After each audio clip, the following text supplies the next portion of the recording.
الله من الشيطان الرجيم. بسم الله الرحمن الرحيم. الحمد لله رب العالمين الرحمن الرحيم مالك يوم الدين إياك نعبد وإياك نستعين اهدنا الصراط المستقيم صراط الذين أنعمت عليهم غير المغضوب عليهم ولا الضالين آمين. بسم الله الرحمن الرحيم. قل هو الله أحد الله الصمد لم يلد ولم يولد ولم يكن له كفوا أحد. بسم الله الرحمن الرحيم. قل هو الله أحد الله الصمد لم يلد ولم يولد ولم يكن له كفوا أحد. بسم الله الرحمن الرحيم. قل هو الله أحد الله الصمد لم يلد ولم يولد ولم يكن له كفوا أحد. بسم الله الرحمن الرحيم. قل أعوذ برب الفلق من شر ما خلق ومن شر غاسق إذا وقب ومن شر النفاثات في العقد ومن شر حاسد إذا حسد.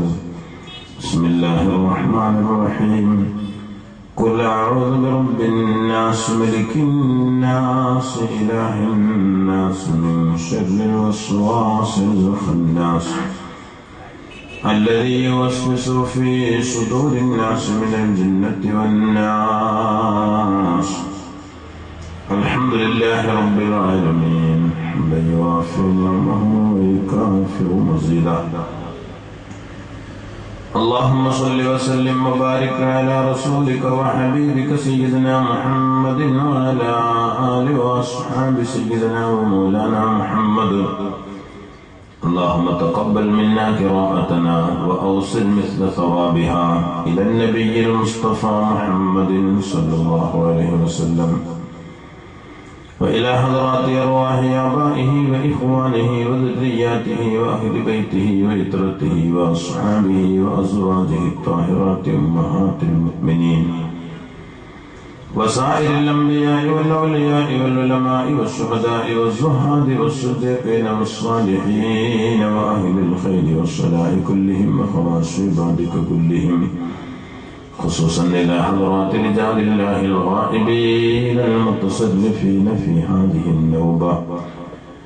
اللهم زد لهم شرفا على شرفهم وفضلا على فضلهم وكرامة تليق بعظيم شأنهم وانفعنا بهم وبعلومهم وأسرارهم وأنوارهم وبركاتهم في الدارين. اللهم امدنا بمددهم واحمنا بحمايتهم واحفظ علينا من فيوضاتهم وبركاتهم يا أرحم الراحمين. وإلى حضرات من ماتوا من أقاربنا خاصة وجميع أموات المسلمين اللهم اغفر لنا ولهم. اللهم اجمع بيننا وبينهم في دار جنة الفردوس مع الذين أنعمت عليهم من النبيين والصديقين والشهداء والصالحين. واجعل قبورنا وقبورهم رياضا من رياض الجنة ولا تجعل قبورنا وقبورهم حفرا من حفر النار. اللهم صل وسلم على سيدنا محمد وعلى آل سيدنا محمد.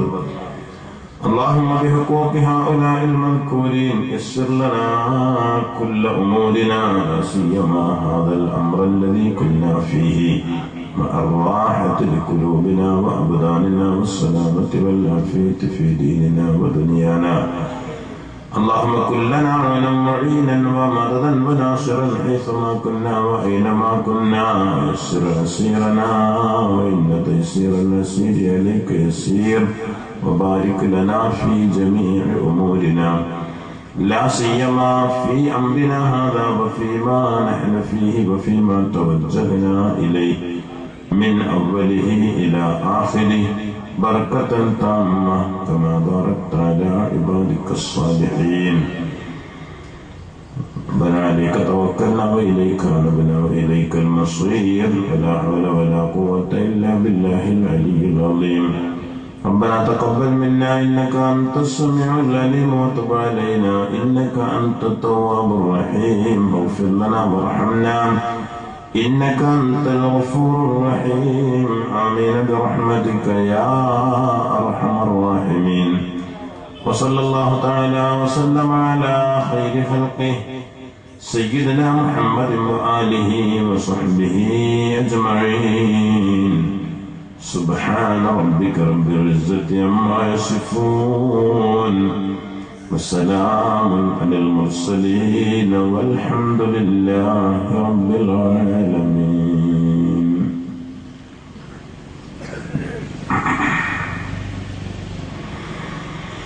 السلام عليكم ورحمة الله وبركاته. الحمد لله رب العالمين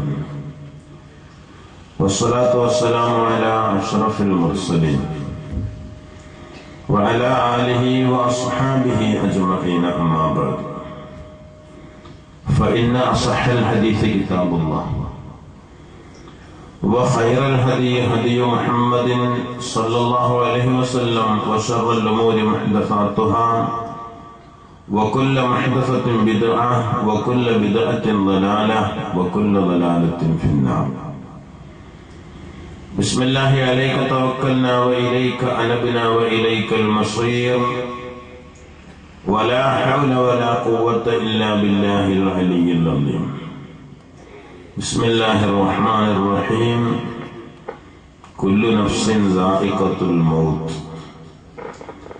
وإنما توفون أجوركم يوم القيامة فمن زحزح عن النار وأدخل الجنة فقد فاز وما الحياة الدنيا إلا متاع الغرور. صدق الله مولانا العظيم. വന്യരായ മുഅ്മിനീങ്ങളെ മുഅ്മിനാത്തുകളെ, റബ്ബ് സുബ്ഹാനഹു വ തആല നമ്മുടെ ഈ ഒത്തുചേരൽ അവൻ ഇഷ്ടപ്പെടുന്ന സാലിഹായ അമലുകളുടെ കൂട്ടത്തിൽ പെടുത്തി തരട്ടെ. ഇത് കാരണം അല്ലാഹു നമ്മുടെ ദോഷങ്ങളൊക്കെ വിട്ടുപുറത്ത് മാപ്പാക്കി തരട്ടെ. ഇത് കാരണം അല്ലാഹു നമ്മുടെ രോഗങ്ങളൊക്കെ ശിഫയാക്കി തരട്ടെ. ഇത് നമ്മുടെ ദുനിയാവിലെയും ആഖിറത്തിലെയും വിജയത്തിനുള്ള ഒരു കാരണമാക്കി അല്ലാഹു മാറ്റിത്തരട്ടെ. മയ്യിത്ത് പരിപാലനം എന്ന വിഷയമായിരുന്നു നമ്മൾ തുടങ്ങി വെച്ചത്. കഴിഞ്ഞ ക്ലാസ്സിന് ചില പ്രത്യേക കാരണങ്ങളാൽ, അഥവാ ഇവിടുത്തെ ഡേറ്റ് അറിയാതെ പൊയ്യത്ത് വയൽ എന്ന് പറഞ്ഞ സ്ഥലത്ത് പ്രഭാഷണം ഏറ്റുപോയി, അതുകൊണ്ട് കുടുങ്ങിയതാണ്. അതുകൊണ്ട് വേറെ ഒരു സ്ഥലം വന്നു. അതിന്റെ മുമ്പ് തുടങ്ങി വെച്ച മയ്യത്ത് പരിപാലനം നമ്മൾ രോഗമായി കടന്നു. ഒരു രോഗിയെ സന്ദർശിക്കുന്നത് മുതൽ ഒരു രോഗിയുടെ അടുക്കൽ ചെന്നാൽ എന്ത് ചെയ്യണം എന്നത് മുതൽ അവിടുന്ന് പറയേണ്ട ദിക്റുകൾ, അവിടുന്ന് ഓതേണ്ട ഖുർആനിലെ സൂറത്തുകൾ, അതെല്ലാം വിശദീകരിച്ചു. രോഗത്തിൽ കഴിഞ്ഞ് മരണത്തോടടുത്ത് ആ മയ്യത്തിന്, മരണപ്പെടുന്ന ആൾക്ക് കലിമ ചൊല്ലിക്കൊടുക്കുന്നത് മുതൽ മരണപ്പെട്ടു കഴിഞ്ഞാൽ അവന്റെ കണ്ണടക്കുന്നത് മുതൽ, കണ്ണടക്കുക, താടി കെട്ടുക, സന്ധികൾ മയപ്പെടുത്തുക എന്നിങ്ങനെ അതുമായി ബന്ധപ്പെട്ടൊരു മരിച്ച മയ്യത്തിനെ കിടത്തേണ്ടതെങ്ങനെ, എന്തൊക്കെ ചെയ്യണം എന്നൊക്കെ നമ്മൾ വിശദീകരിച്ചു. അല്ലാഹു നാഫിയായ ഇൽമിനെ തരട്ടെ. ഇതൊക്കെ എന്തിനു വിശദീകരിച്ചു എന്ന് ചോദിച്ചാൽ, ഒരു മരണപ്പെടുന്ന സ്ഥലത്ത് നമ്മൾ എത്തിപ്പെട്ടാൽ അത് ഈ ക്ലാസ് കൊണ്ട് നമുക്ക് കിട്ടിയ ഏറ്റവും വലിയ ഒരു ഉപകാരമാവണം. അവിടെ നാം ഒന്നും അറിയാത്തവരെ പോലെ തിരിഞ്ഞു നടക്കരുത്. നമ്മൾ ക്ലാസ്സിൽ കേട്ടതാണ്. മയ്യത്തൊന്നും ചെയ്യൂല. ചിലർക്ക് അതാ പേടി, മയ്യത്തെന്തോ ചെയ്യുമെന്നുള്ള പേടി. ചിലർ പറയും റൂഹാനി കൂടുന്നൊക്കെ. സുബ്ഹാനല്ലാഹ്. ജീവിച്ചിരിക്കുന്ന ഒരാൾ കിടന്നിറങ്ങുമ്പോ പോയി വിളിച്ചു നിർത്തുകയാണെങ്കിൽ അത് ചവിട്ട് കിട്ടിയെന്ന് വരും. മരിച്ചു കിടക്കുന്നവർ എന്ത് ചെയ്യാനാണ്?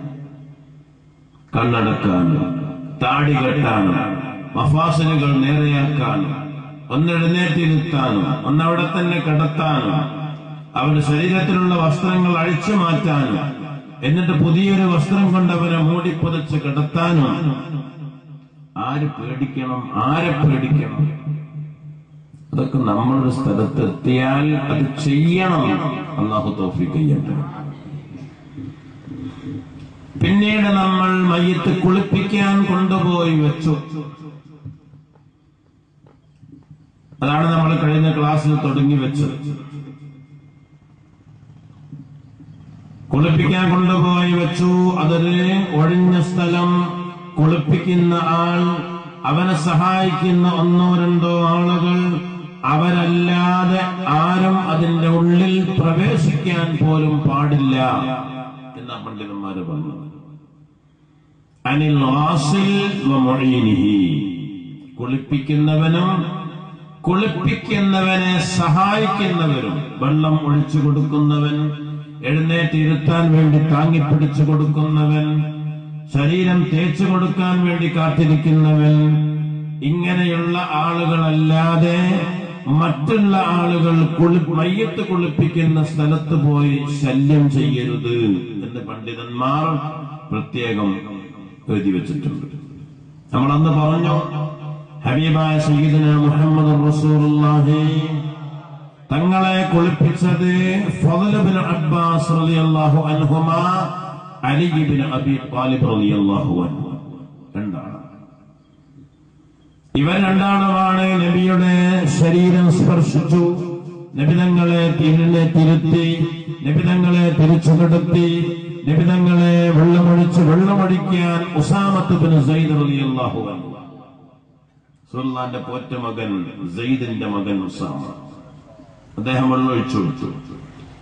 ഈ രണ്ട് സഹാബികൾ, അബ്ബാസ് റളിയല്ലാഹു അൻഹുവിന്റെ മകൻ ഫളൽ, മഹാനായ അലി ഇബ്നു അബി ത്വാലിബ് റളിയല്ലാഹു അൻഹു, ഇവർ രണ്ടുപേരും കുളിപ്പിച്ചു. ഉസാമ വെള്ളമൊഴിച്ചു കൊടുത്തു. മഹാനായ അബ്ബാസ് റളിയല്ലാഹു അൻഹു അതിന് നേതൃത്വം നൽകി. പോയിട്ട് നോക്കും, ഒഴിക്കാൻ പറയും, തിരിച്ചു വരും, പുറത്തു വരും, പൊള്ളിക്കെടുക്കും. ഇങ്ങനെ അബ്ബാസ് റളിയല്ലാഹു അൻഹു കളിച്ചു. മൊത്തം 4 ആളുകൾ ഇതുമായി കുളിപ്പിക്കുന്നതുമായി ബന്ധപ്പെട്ട്, റസൂലുള്ളാഹിന്റെ കുളിപ്പിക്കുന്നതിൽ ബന്ധപ്പെട്ട 4 ആളുകൾ, കുളിപ്പിച്ചത് 3 ആൾ. അതുകൊണ്ട് ഒറ്റയാവൽ സുന്നത്തുണ്ട് എന്ന് പണ്ഡിതന്മാർ. അല്ലാഹു നാഫിയ ഇൽമിനെ തരട്ടെ.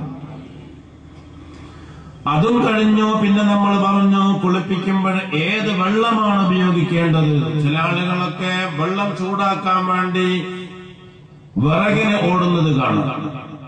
അങ്ങനെ ചൂടുള്ള വെള്ളം കൊണ്ട് മയ്യത്ത് കുളിപ്പിക്കണമെന്ന് എവിടെയില്ല.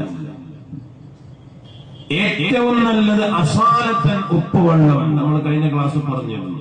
അഥവാ കടലിൽ നിന്ന് മുക്കിക്കൊണ്ടുവരാണെങ്കിൽ ആ വെള്ളത്തിനാണ് അസാലത്തൻ ഉപ്പുവെള്ളം എന്ന് പറയുന്നത്. നമ്മൾ സാധാരണ വെള്ളത്തിൽ ഉപ്പ് കലർത്തിയിട്ട് ഉപ്പുവെള്ളമാക്കലല്ല, അടിസ്ഥാനത്തിൽ അസ്ലിലെ ഉപ്പുവെള്ളമായ വെള്ളം അതുകൊണ്ട് കുളിപ്പിക്കലാണ് ഏറ്റവും നല്ലത്. അല്ലെങ്കിൽ സാധാരണ വെള്ളം കൊണ്ട്. പക്ഷേ ഈ വ്യക്തി കാലങ്ങളോളം രോഗത്തിലായി കിടക്കുകയോ ശരീരത്തിന്റെ ഏതെങ്കിലും ഭാഗങ്ങൾ ഒടിഞ്ഞോ വളഞ്ഞോ പോവുകയോ ഒക്കെ ചെയ്താൽ, ചുടുവെള്ളം ഉപയോഗിച്ചാൽ ആ അഴുക്കുകളൊക്കെ പെട്ടെന്ന് കഴുകി വൃത്തിയാക്കാനും വളഞ്ഞുപോയ കൈകാലുകൾ നിവർത്താനും ചുടുവെള്ളം സഹായിക്കുമെങ്കിൽ വെള്ളം ചൂടാക്കൽ അനുവദനീയമാണ്. ജായിസാണ്. സുന്നത്താണെന്ന് നിർബന്ധമൊന്നും പറഞ്ഞില്ല.